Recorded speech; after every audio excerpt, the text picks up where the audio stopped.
What is going on, Diesel Nation? We're excited to have you guys with us today on the Diesel Podcast. Today's episode is going to be really cool. I've got Zach from EV Resource. He hosts a podcast where he talks about electric vehicles, new models, performance, trends, things that are going on in the electric vehicle market. And him and I were chatting, and we wanted to have a really insightful podcast and discussion about electric vehicles, where they're at now, the future of them, and how diesel and a little bit of gas, how it's all fitting together or could fit together into transportation in the future. And there's some questions I'm going to ask him that came directly from our audience on Discord. So I want to invite you guys, if you're not on our Discord channel, you're going to find a link down below. You got to join. It's completely free. There's a ton of sections that are open.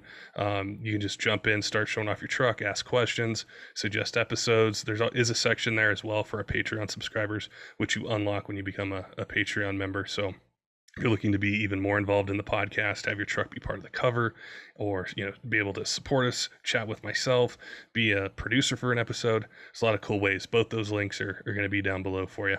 But Zach and I are going to have a conversation about performance, being a vehicle enthusiast, and really what the future's holding. And we wanted to keep politics aside and just have an intellectual discussion about this and see where things are headed. So I'm going to be learning a lot. I don't know a lot about electric vehicles, a lot about the technology or the infrastructure that's there, but it's going to be a fun podcast. Before we get to it, I want to encourage you guys to go to wcfab.com. Wehrli Custom Fabrication's a valued sponsor of the podcast. We really enjoy seeing what they produce. If you don't follow them on Instagram, you need to go and click follow. You're able to see a lot of behind the scenes things. They've got a new building that they're working on. You can see products, how they powder coat them, the different things that they're working on, cool builds that they have. They just did an L5P swap on one of their company trucks. It's really awesome. So make sure that you check them out. One of the really cool things about doing podcasts with you guys is being able to hear and see all the products that we talk about on the podcast. You guys have them on your truck. And one of the things I always hear from WC Fab owners is just how well they fit and how much they appreciate the performance of what they were trying to do with that particular upgrade. So they have a stellar reputation in the market. I encourage you to go to their website, check out what they have. If you have any questions, reach out to them, and they're more than happy to chat with you. If you're a shop owner out there, somebody calls you, wants a WC Fab part, or you just want to be able to offer it, for install in your bays, or just a part that you could ship out to somebody, make sure and go to turn14.com, check out what they have. If you're not set up with them, they make it really easy to order parts. Just being able to log on, see what's in stock, when you can have it, what warehouse it ships out of. If you have questions, you have a dedicated account manager that specializes in diesel. So they're going to know the brands that you're talking about, the part that you're talking about, and be able to help you get those parts into your shop. All right, let's get to the podcast with Zach and chatting about the future of electric and diesel and how it could all mesh together. Zach, welcome to the Diesel Podcast. Today's it's a really interesting episode we're going to be doing, chatting about electric vehicles and diesel, how it all works together. And it was really cool. I found you, I think I was doing a search on Google for like the top electric vehicle podcasts. You were on there, and I went to your Instagram. It was really cool. So we're going to have a really spirited conversation today. There's a lot that I don't know about electric vehicles. It's going to be really fun to learn from you, ask some questions from our audience, and just learn more about this I wouldn't even call it a trend. I think it's really the future of what automotive and traveling is going to be. So it's going to be a great conversation. Well, thank you very much for having me on. I've been looking forward to this, actually, so it's a pleasure to be here. Me too. I've been thinking about it a lot since we had originally chatted, and I thought, well, what questions am I going to ask? What do I want to know? I don't know a ton about electric vehicles, other than I keep hearing about them. I keep seeing new models. I see the big three are making a push in the future towards them. I'm a performance enthusiast at heart, so I see these torque numbers and acceleration numbers, and I get excited. But I wanted to start with a little bit about your background with being an automotive enthusiast and how what your journey was to be able to do a show and a podcast and everything about electric vehicles. How did you get to this point? Sure. Yeah, it's been an interesting journey, actually. Looking back on it, it's kind of like, oh, okay, that was weird. And I'll explain that in a second. So as a teenager, my older brother, he came home from college one time and he knew so much about cars. And I was like, how did you learn all this? And he really introduced me to like sport compact car and these tuning magazines back in the 90s and all of that and early 2000s. And I just fell in love with cars and going fast. And like, I'd go down to the drag strip and just the smell of the burning tires and the fuel and all of that. I love it. Love every bit of it. I ended up going to school to learn how to work on my first car, which was an 88 Toyota Super Turbo that broke, or I broke it all the time. So I said, you know what? I need to learn how to fix this. So I went through the Toyota Technical Education Network, got an associate's degree of applied science and automotive technology, and learned that I love working my own cars, hated working on everybody else's. So it wasn't a career move, but it was great to have that knowledge. And very early on, I had decided that everything I was going to do for work was either going to be on a car, in a car, for a car, because like it was so central to my being and always has been. You know, I've been very, very passionate about performance, going fast. I actually worked for Anderson Walco Racing a little bit when I worked down in Florida when I lived there. So it's very much running through my blood. And when I moved up here and I got a new job, actually, I was telling you, I did have a 2004 Dodge Ram 2500 turbo diesel that was just one of the best vehicles I've ever had. I mean, I really loved it. But I got a new job and I needed to travel a lot more, and I ended up getting a base model Honda Civic. So you can imagine the shock that I went through, going from one to the other. And I was bored. You know, this thing made 105 horsepower, and I mean, it was a manual, thankfully. But I was bored out of my mind. And I said, okay, I need a way to have fun without really modifying this car to go faster, because of course then reliability would be an issue, and I needed reliable transportation. So once again, actually, my brother suggested making a game out of getting better gas mileage. And let me tell you, that took me down a road I never anticipated, where I actually modified the car to the point aerodynamics, removed all the belts. So the only thing the engine was doing was actually running the wheels. I built my own battery pack in the trunk to run all the electronics. It got over 80 miles per gallon on the highway. Wow. Yeah. Like, just, I had fun. It was a great build. Every dollar I put into it, I saved like $2. So, I mean, how often does that ever happen? Yeah, never happened. But then we were looking at replacing that, getting a car for my wife because she did a lot of food delivery. And I was like, you know what? Let's look at an electric car, because, I mean, the cost of operating is like a penny per mile. I mean, it's next to nothing. And so we ended up buying a 2016 Chevy Spark EV 2.5 years ago.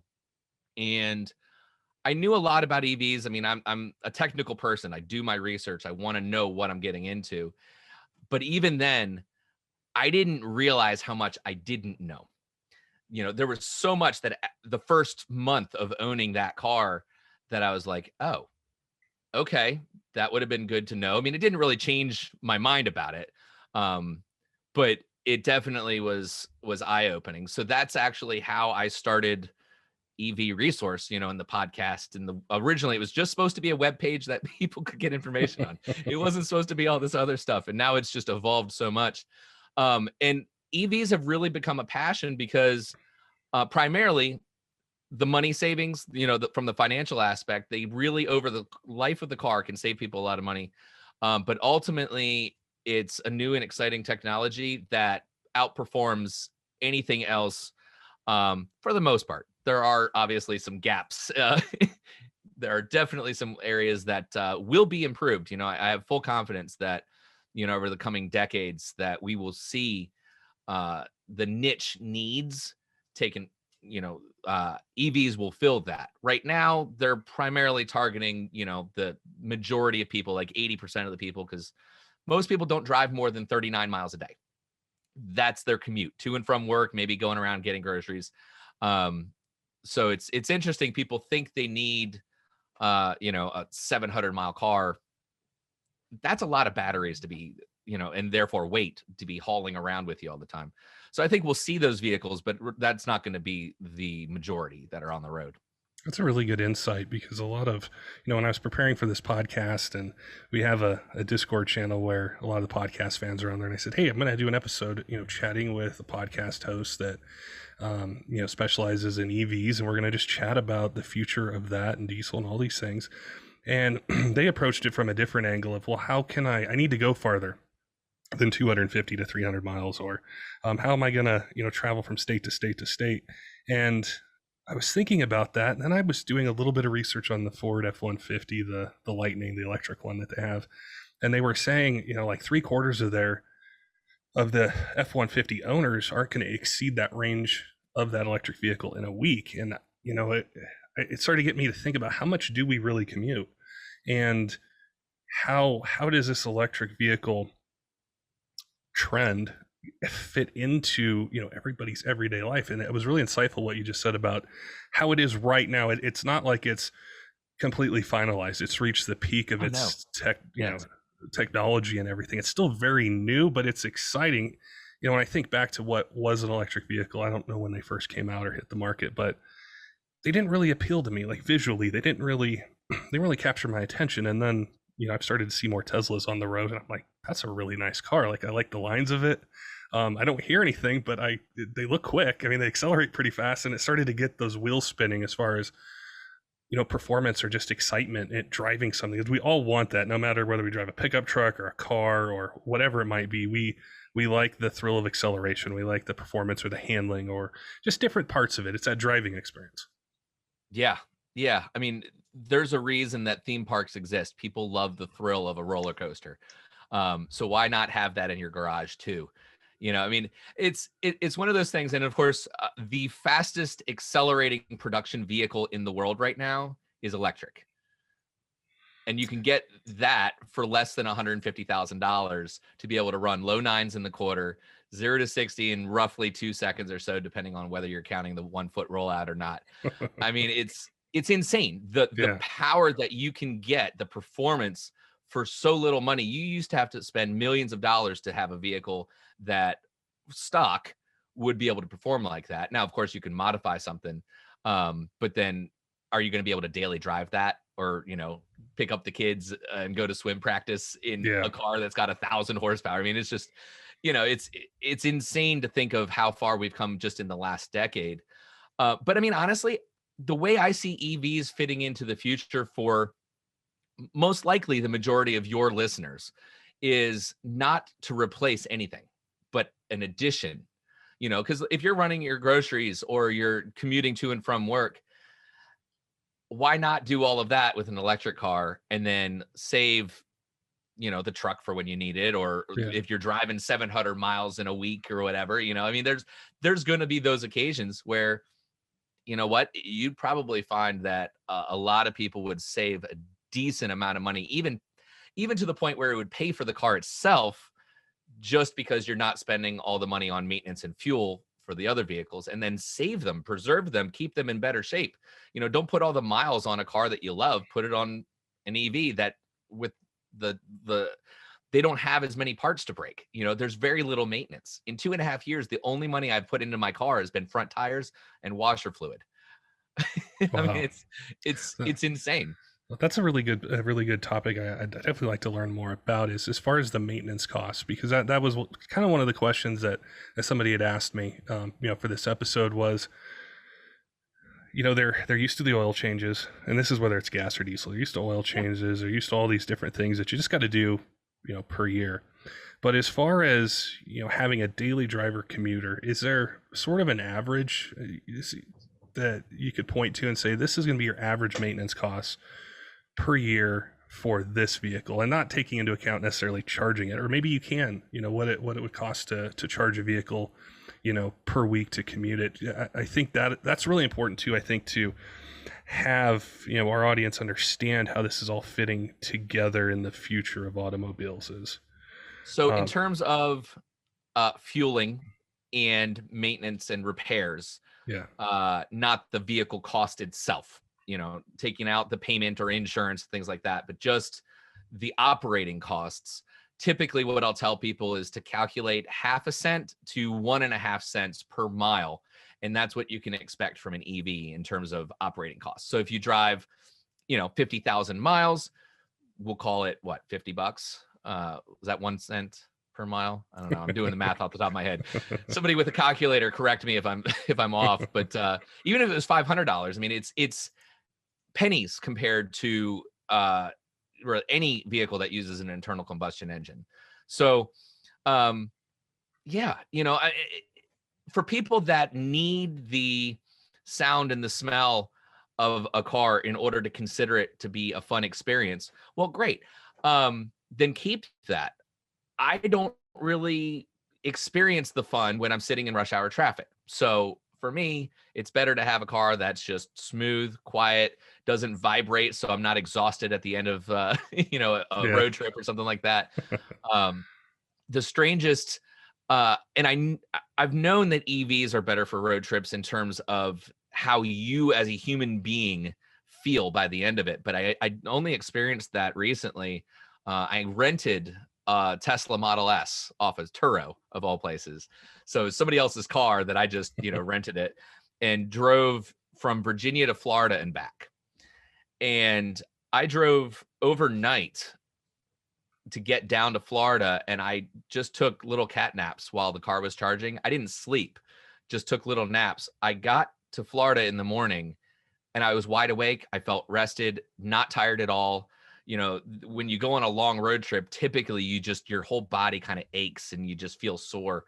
And I didn't feel that at all. It was very I wasn't expecting it, even though, in my head, I knew that people had that kind of experience. But for me, it was the best road trip experience I've had in my life, even though, yes, I had to stop 6 times to charge the car because it was older. It was a 2015. So it didn't go quite as far as the cars do now. But yeah, it was definitely very interesting.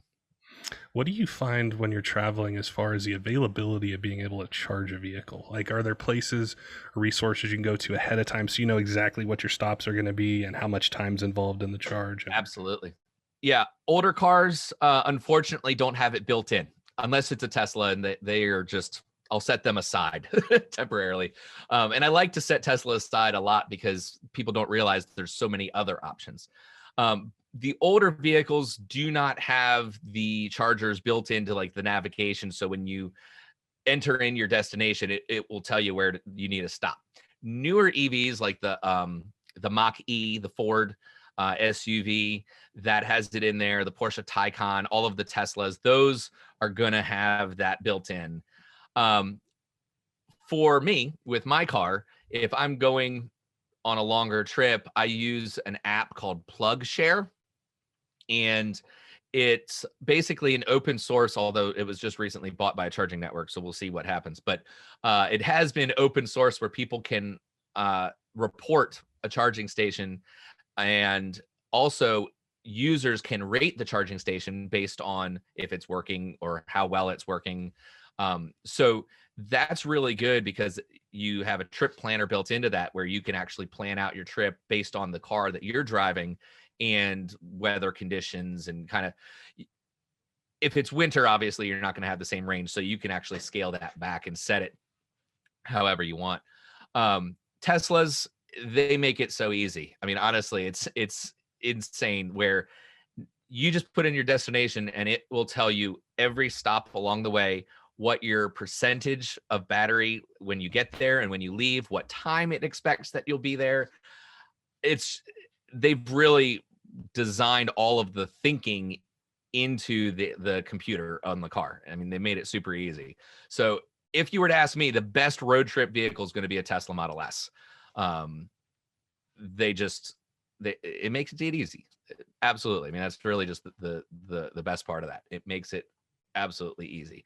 Now, can you refill in 5 minutes? No, but honestly, on a road trip, if you've been driving for a couple hours, do you only want to rest for 5 minutes before you're back out on the road again? No, I'm usually, or if you have kids with you, there's no chance that you're stopped for less than 30 minutes. Cause yeah. Anyway, I won't get into the kids, but I've got 3. So I know, like, I mean, you're looking at hour-long stops, no matter what car you're in.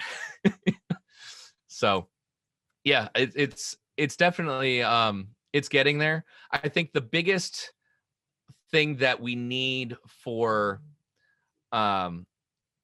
just EV charging and the infrastructure, aside from faster and more fast chargers, we need signage, because there are tens of thousands of fast chargers littered all across every major interstate in the US, the exception being like Montana is kind of sparse, like North Dakota.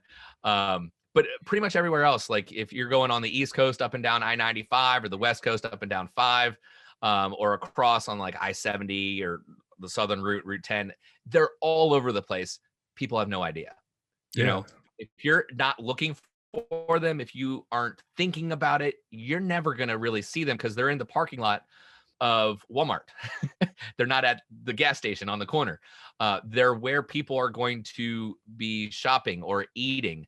Here in Richmond, there's a fast charger on the 3rd floor of a parking deck where there's a gym. Well, if you don't know that, you're never going to know that. And there's no signs. Like on the interstate, there's a sign for fueling stations, you know, which ones and how far they are off the interstate. If we had just basic signage telling people where the EV chargers were, even if you don't have an EV, then it starts to get in your head, oh, okay, I'm fine, it's there. People don't know that, so they don't see it. So then they go, well, there aren't enough, or where am I going to charge? Once you are an EV owner, that question quickly evaporates, because they are, for the most part, all over the place. If you live in an urban area, there's going to be fast chargers all around you. If you're in the middle of the country or the north middle, like I was mentioning, there's some work to be done there, but also there aren't as many people there either. That's a really good point, because when I think of, I've thought about that a lot, is I don't know where any charging stations are around me. And I live in Denver, which is a pretty big city. I can't remember ever seeing one, because I don't know that it's there. I don't see, you know, if I'm on I-70 through the mountains, it'll tell me, oh, this exit go, 2 miles down and half a mile, there's, a gas station. Okay, I know where I can stop, or all these things. So it's just the education of it. And you'd mentioned infrastructure, and that was a question that one of our listeners had asked. And to step back for a second, I think what a diesel enthusiast feels is that it's an either or proposition. It's either everybody drives electric, that's the future, that's all that's going to be on the roads. Your diesel trucks are going to go to the junkyard, you're never going to have them again. And I think from what, our conversation so far, it's kind of a middle ground. It's not so much an either or, it's just there's different uses that vehicles are going to have. But one of the concerns they had was, how can the United States, or when could it achieve the infrastructure with our power grid, with everything, to be able to support 100 million vehicles plugged in, or 200 million, or whatever, sort of number of these vehicles in the future will be out there? Can we get there as fast as the OEMs are building the cars and are going to offer them for sale? I think that, and I'm not sure if you have the answer to that. It's a pretty big question, and it's a lot of forecasting, and I don't even know if the government knows the answer to that question. Honestly, if anybody tells you that they know for sure, they're full of it. Nobody really knows. Now we can look to Europe in many ways, because they're easily 5 to 10 years ahead of where we are here in North America.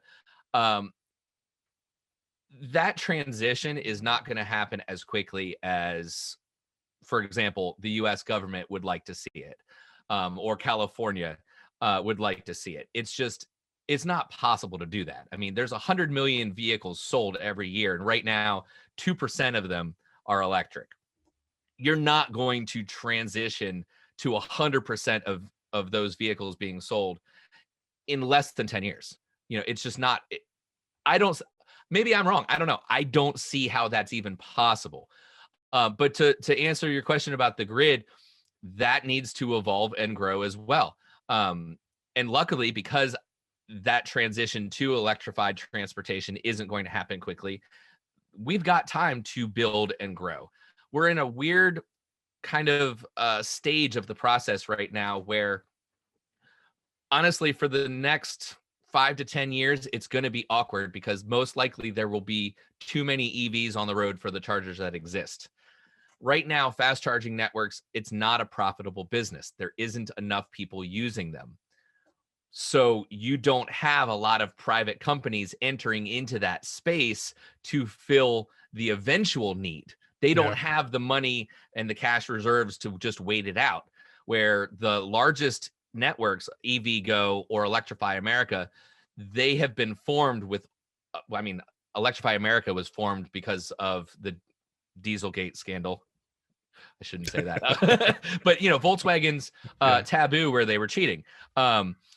They put in a lot of money to form Electrify America, so they can wait it out until it becomes a profitable business model. They put in $2 billion into that, and they're going out to try to find another $1 billion to help continue to build it out.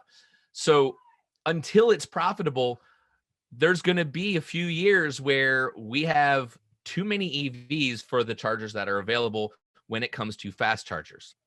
That being said, the majority of people are going to charge at home. They're going to plug in overnight. And honestly, if you've got a 300-mile range car, but you drive, let's call it 60 or 100 miles a day, you don't have to plug in every day. You can plug in every other day, or some people I know even now plug in once a week. They can do that. Just like you figure out how often you need to buy gas, you can do the same with charging. And by charging at home, you've got a few benefits that you wouldn't have if you relied only on fast charging. If you've got solar, you can charge based on the energy that you yourself are generating. I mean, nothing is better for energy independence than putting a power plant on your roof that you can then drive your car by using that energy. I mean, to me, that's the American dream. Complete energy independence. You're not relying on foreign oil or anybody else to give you what you need to get from A to B. But outside of that, a lot of the energy providers, like here in Virginia, we have Dominion Energy. They're putting out different tariffs to encourage people to charge at different times. So you're not charging right when you get home when everybody's running the electric range or cranking the AC when they get off of work or whatever else. They want you to charge electric vehicles off peak towards the middle of the night between midnight and 6 a.m. So, the impact to the grid won't be as dramatic as a lot of people think, because we're not going to be charging all at the same time. Some people will charge at work during the day. Some people will charge overnight at home. Some people won't, and they'll only use fast chargers every now and then because they live in a place where they can't charge at home. It's evolving. It's a dynamic situation. It's not static. It's certainly not black and white. So I think there's a lot of flexibility in what the future holds. And personally, I believe in American ingenuity and leaving the market to solve the problem, because I really believe that once charging becomes a very profitable business model, because let's say half the cars on the road are electric, and I have no idea when that'll happen, but theoretically, if half the cars on the road are electric and they all need to be charged, I guarantee you there will be companies that step up to fill that need and make money off of it. Yeah, absolutely. It's just, I don't see how that's impossible. It's going to happen. It's really interesting. My brother is a custom home builder, and he was telling me about building in this particular town where the new homes there, the one he was building, they're required to have solar panels and a charging station in the garage. So to build this new house, you have to have the ability to charge. He must be in California. He's actually here in Colorado. I think it was interesting. Yeah, I think it was near Boulder or something like that. But he's like, yeah, you have to put these solar panels in, and you need to have a charging station. And I thought, that's going to become more common. And that, I think, ability to be able to charge it at home is probably going to be maybe short term the most popular, to be able to do that. And I guess to kind of lead into another question that a listener had asked us, as they said, is this push for electric vehicles, is it about the environment? Is it about convenience? Is it about maintenance? And I think, one of the main ones, and I think the way he phrased it to me was, is producing a battery for an electric car, does that leave a larger carbon footprint than what my diesel truck does, or what, my SUV does? And I think that's one of the areas, I don't know a lot about it. I know very little. Can you chat with us a little bit about that, as far as like the environmental impact side? Is that something that's calculated? Is that something where there's studies and they say, okay, this battery's going to last 10 years. This is what the emissions output to create this battery is going to be. Now let's compare that to a 10-year lifespan of a diesel truck or an SUV or a car. Sure.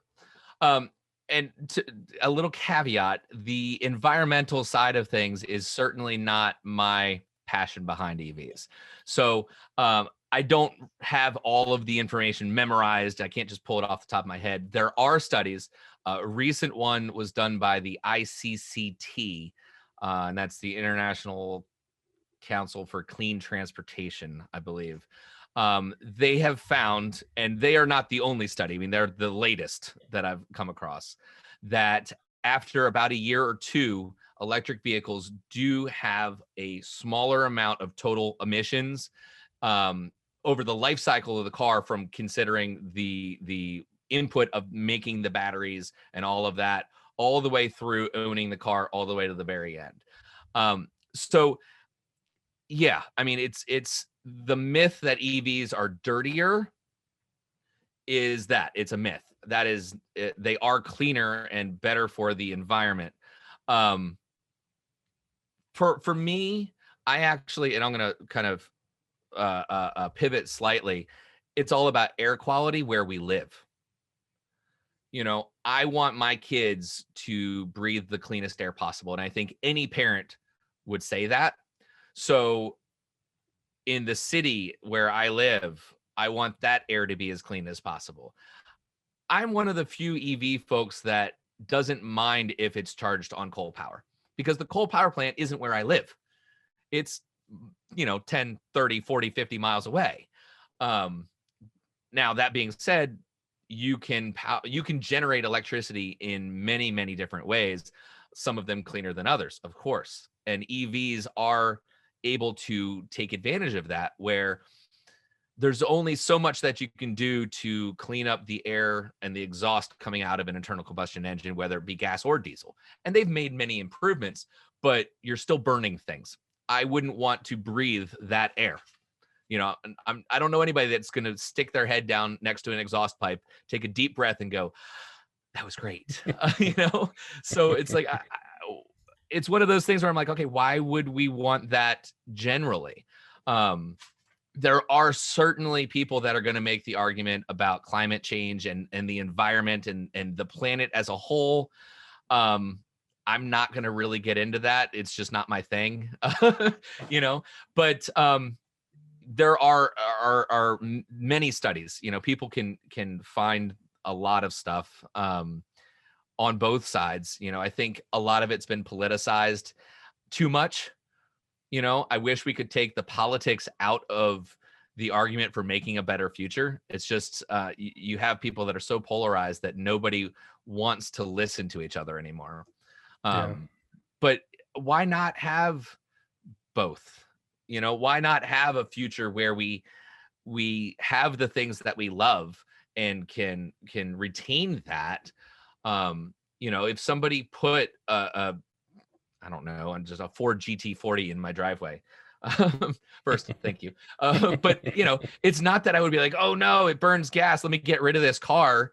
I'd be like, great, now let me build a garage around it and enshrine that, protect that, because that's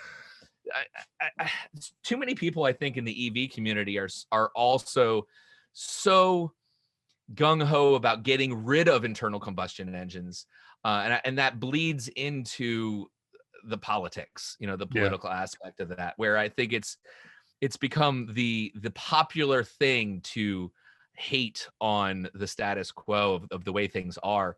Not to say that I don't think we should always move forward. The human race tends to always improve things when it comes to technology. We don't take step backwards. We don't go to something worse, because if it's worse, we don't use it.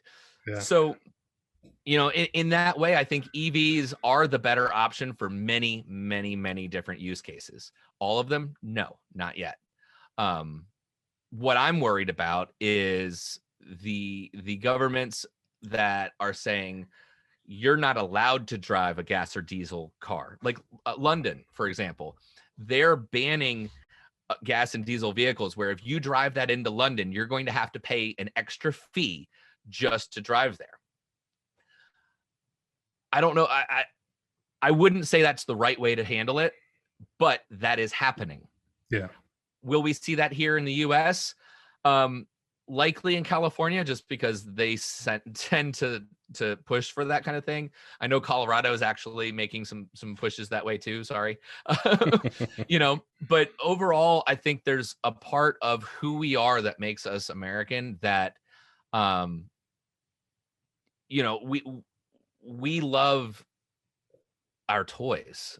We love the things that go fast and sound good, and I don't see that going away. I really don't. Now I don't know where that leaves us. Will we have the majority of just transportation for need be electric? Okay, that would be great. Honestly, I mean, obviously my opinion's biased on that. I love seeing all electric cars. I think everybody should have at least one. But I'm not one of the guys that I'm going to go out there and be like, well, in order to do that, now you need to get rid of all of this other stuff. Yeah. I will be the first to admit that I've been watching all these videos of the drag racing with the Teslas, and I love seeing the numbers they're putting down. It's not as exciting, Yeah. It's fun when you're the one in the car, but I don't, it's not as fun to watch somebody else drive an electric car down the drag strip. Like, Yeah. it's not, and that's sad. I wish there was a way to have all the sound and the smell with the just insane speed that comes along with it, and be electric. And I don't know anybody that's figured that out yet. Yeah, it's really interesting what you had mentioned there, because it feels like a clash of different things. And I think at the heart of whenever I've covered, diesel versus electric or electric things or emissions or the EPA or anything like that, we have a lot of passionate people on YouTube, a lot of fans that we have, a lot of, Instagram comments or messages we get, because people feel like their passion, their excitement is under attack and it's going to be taken away. And I really liked what you said about having a conversation about it and taking the politics out of it and being able to say, is this viable? How do we get there? What role does it fit? And there's that also kind of segments in itself, in that we have an urban versus rural, kind of split in this country, where these guys are idling their trucks for a while. They're using them to charge, equipment that they're running on a construction site. They're in a field, moving equipment around all day, where an electric vehicle may not fit that. But would I want to drive a 3500 dually through New York City or try to find parking for it in downtown Denver or LA? Probably not, Yeah. So they each have their place. And I think, I remember late 90s, early 2000s, I got a cell phone. I remember my grandparents go, well, why do you need to carry a phone with you? You have one at home. And I remember, I was around 18 at that time, 19, is you'd have a landline. The first place I ever got, there's landlines. Now, I don't know anyone with a landline. And we all have, cell phones and these little micro computers in our pocket that we carry around that ties in our work, our business, sports, news, everything. And that's how I kind of feel about this is, I could sit back and say, no, I don't want to learn anything about electric vehicles. I don't want to learn anything about the technology, the processes. But then I kind of feel like my grandparents 20 years ago telling me, why did I need to carry a phone in my pocket? It's just, that's the way things are going. That's the way that we're moving. So I think being able to understand it and being able to see how it fits together, and, like the operating costs you mentioned about, I would love to spend $50 a year to maintain my vehicle. I spend vastly more than that. I don't really drive that much, and I might be different than our listening audience. They might be putting 500 miles a week on their truck, or 1,000, or, some of them even more. But there is that need for those of us where, like I said, I don't want to park a 3,500 dually downtown. It's not fun. Sure. Well, and I think the electric vehicle market is still very new. Yeah. It's primarily cars and SUVs. There aren't any electric trucks. And I will tell people the first electric trucks that come out there are going to be great until you go to tow something. Yeah. And then expect your range to be a third of what the EPA rating is. I love the things that they're doing with it in terms of turning them into generators for the work site. Like you mentioned, the Ford F-150 Lightning. Ford is planning on having a massive amount of power that you can pull out of the battery while you're at the work site. That's not going to be for the people that want to do that and travel a long distance to get to that work site. Yeah. There's compromises that are going to need to be made for people that are in the fringe. They are targeting, like they have said, the majority of the current F-150 owners. So they're going to have some cool things, but there's always going to be a compromise when your source of energy needs to be split between utilization or utility or performance or range. You can't have all of it with the current battery technology that we have these days. Will that be solved? I don't know. And if it doesn't, well, then we're going to have to get used to a different world to live in. But I don't think gas and diesel is going to disappear. I really don't. There's cars out there driving around that are 100 years old, like that. I've gone to local cars and coffee group and I've seen a Model A or a Model T Ford or some of these old 30s or 40s cars that are just so cool. And I'm like, you know what? They're still here. Yeah. People have found them that love them. That will never go away. Or at least I hope it doesn't. Because honestly, I want to see all these cool, all these cool cars and trucks and everything. That 2004 Ram that I had, I wish I still had it. And honestly, every single one that I see on the road, I'm always looking at the badge on the side to see if it's the V8 or if it's the diesel. And I'm like, if I ever see a diesel one, which obviously they're pretty rare, I'm always giving them a thumbs up. I love it. Yeah. Yeah, there's something special about it. It's been really interesting doing a podcast focused on diesel vehicles because I got into it as an enthusiast and I thought they were cool. They were fun to drive. You could do stuff to them. You could modify them. You could use them for towing. You could get great mileage compared to the gas trucks at the time. You could tow a lot with them, and things are just changing, so rapidly. And I think back again to that cell phone as the phone I had in '99 or 2000 or 2001. In no way, shape, or form compares to the latest iPhone that I have. And there was that process of evolution of, oh, you can get on the internet with a phone now. Oh, you can have apps on your phone. Oh, the battery will last most of the day versus having to charge it all the time. There's all these different things with it. And it just feels like we're really early into the electric vehicle. I guess I could even call it a revolution. There's so many unknown questions, and we've touched on some of them, and I'm sure we could go for 3 or 4 hours, just talking about all the different angles of it. But it's been really cool to chat with somebody who's passionate about electric vehicles, but you're also passionate about automotive and about performance and about a different angle than what I'm accustomed to normally listening to. Normally, it's really interesting is if somebody says, "Hey, Patrick, what do you do for a living?" And they don't know anything about automotive or anything like that. And I say, "Oh, well, I do the diesel podcast, talk about diesel trucks." They look at me like, "Really? You talk about those dirty vehicles with the black smoke and they're loud and all these different things?" And there's a stigma attached to it. And the same goes the other way. We think of electric vehicles and we think these are people that just want to take away our diesel trucks and want to take away our sound and want us to have to plug in our vehicles and only go 150 miles. And the truth is somewhere in the middle. And that's what's been so refreshing about this podcast, chatting with you and being able to ask you questions and learn about stuff, is to be able to have just some common sense and some middle ground to try to look at the future of what transportation is going to be and how it fits into all of our lifestyles, whether we live in New York City or Chicago or LA or Denver, or, we live in the suburbs or in out in the country.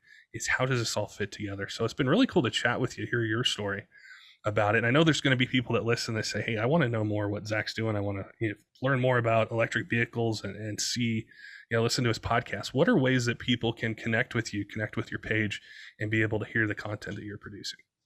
Sure. So, and that ultimately the education side of it was the whole reason that I started EV Resource, was to help people find the answers to their questions. So the webpage was the very first and still is a place where I direct people. It's ev-resource.com.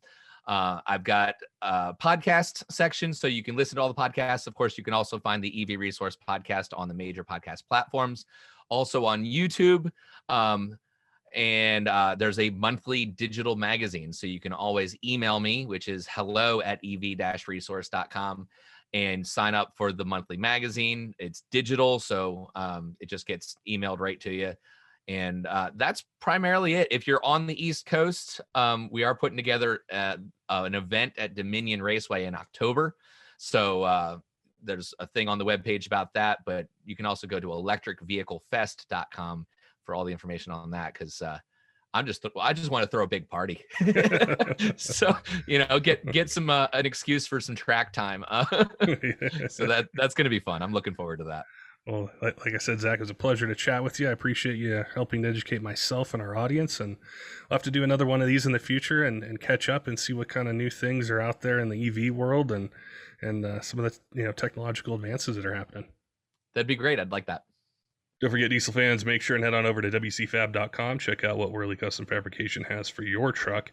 And if you're a shop owner out there looking to be able to sell product, have it on your shelf there at the shop, be able to install in trucks that are sitting in your bays, go to turn14.com, check out what they have. If you're not signed up with them, give them a call. You can sign up right on their website. They make ordering parts, getting them there, getting tracking, invoices, everything like that super easy. I want to give a shout out to 2 of our Patreon subscribers, Wrights Diesel Services and also Texas Diesel Supply. We appreciate the support that our Patreon supporters give us. They allow us to do more, invest more into the podcast. If you're looking to become one, you'll find a link down below to do so. There's a lot of exclusive perks that we have where your truck can be our podcast cover for a month. You can engage with us more directly. You can be a producer of the podcast listed in our show notes. And also you get episodes that aren't heard anywhere else. It's something that we're doing to be able to release them just to Patreon members, so you're not going to hear them on iTunes, SoundCloud, iHeartRadio, YouTube, any of those places. They're just for our Patreon subscribers. So we have our guests giving tips. Like recently we had a podcast guest tell us 3 tips for building a truck. There's other ones that we have about suspension or about just business things that people want to know. A lot of those questions come from Patreon and Discord, but they're shorter podcasts. They're directly to the point. And so if you're looking to hear more content about diesel vehicles, diesel community, that's where you can find it. Until next time, keep the shiny side up.